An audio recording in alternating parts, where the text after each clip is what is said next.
All right, we're going to get a mango beer here. We brewed back in early April. It's all in the keg. It's carbonated, and we hope it's carbonated. So we're going to get a taste test on this. So let's draw a beer here. Looks to be carbonated a little bit. Not much of a head. I'll drop it down a little lower. It was a nice color. Nice color. It's about a one finger head. We'll take it to our tasting station. All right, here's the mango. Oh, it's ice cold. I can see a few little floaties in there, and it's no big deal. It had a one finger head. It's dissipating quick. The glass is clean. Got some lacing on it. I don't think it's fully carbonated yet, 100%. And we'll get the tasting on here. I know it was made with 2-row. I had some caramel 40 in here.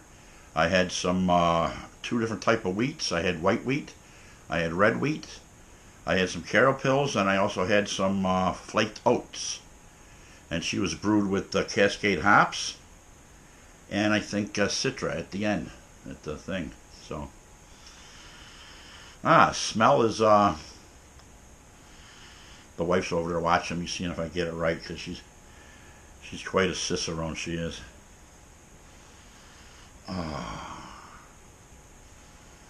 So I get a fruity, a light fruity smell. It's very it's very nice. I can't put my finger on it. It's probably the mango, and I'm smelling along with some of the malts. She was brewed with 3 ounces of fresh Cascade leaf hops. Well, not fresh. I think it was 2021 season, but they're pretty potent. So we're gonna get a taste of this and see what's going on.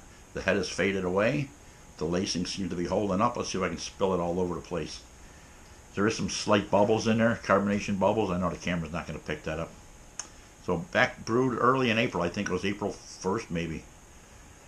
And she's been in a keg now for about 8 days at a low pressure. That's why I think it should come up a little bit. So on with the taste test. The smell is awesome. Mango-y, peachy smell.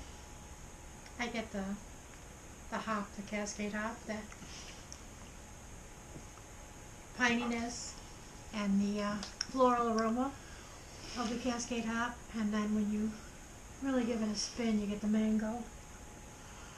Yeah, it is. It's caramelly also. Real smooth because of the oatmeal. Very smooth. I think it's 2 pounds of flaked oats I put in there. Yeah, it's got a good mouthfeel. And then you taste that spiciness of the Citra. The Cascade hops is coming through a little bit. The Cascades, the leaf. Yeah, the spiciness of the Cascade and the grapefruitiness of the Citra.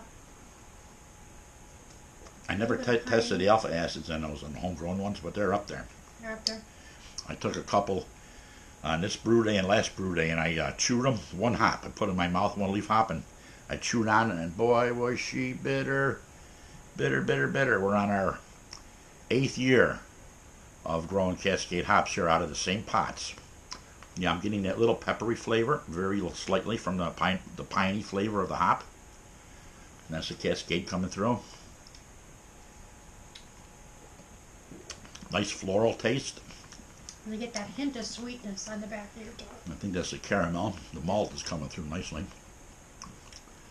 And slight mango. I wish it would have been more powerful in the mango taste. But the color's on for the mango. And like I said, got some floaties in there on the first pour. You know, those guys that keg, you know what it's like if you don't go to secondary or filter. They're not going to hurt you. So that might make a little bit more of a bitter taste too as you get some of that trub and yeast trub from the bottom of the keg there. I don't mind it. As a good German, I stir my beers up like that all the time anyway. Smell and taste at the same time. It's really good body too. It's difficult. I like the fullness of the body. It's not. It's rich. It's milk. You know, I forgot. Beer. There's 2 pounds of Maris Otter in here, and I'm getting a little nutty flavor, a little bready nutty flavor right now on the back of the palate. I thought you put the Maris Otter in the cherry beer. It's in this too. We brewed another beer, which she's talking about. So this is a really good beer. And like I say, it's the fresh taste here. It's the first tasting. The keg, as you let it sit, she's going to clear up a little bit more and probably be a little less floaties in there, which are contributing to some of the taste. So I'm going to say this is on a scale of 1 to 10 on this beer. I'm going to give it about a 6.5. I'd go with a 7.5. The wife's going to go with a 7.5. It's hard to rate your own beers. But it's funny, it's going to sit there in the keg and it's going to actually taste better in a week from now. It's just going to age perfectly. So I'm going to say until next time. I got another brew in the garage right now. She's brewing, she's fermenting away. It's a cherry beer. We call it, it's a cherry lime beer. I can't wait till that one's done. And then I got to get another brew going shortly and then order some more grains. So until next time, this video's long enough. Proust! Stay Proust. thirsty, friends.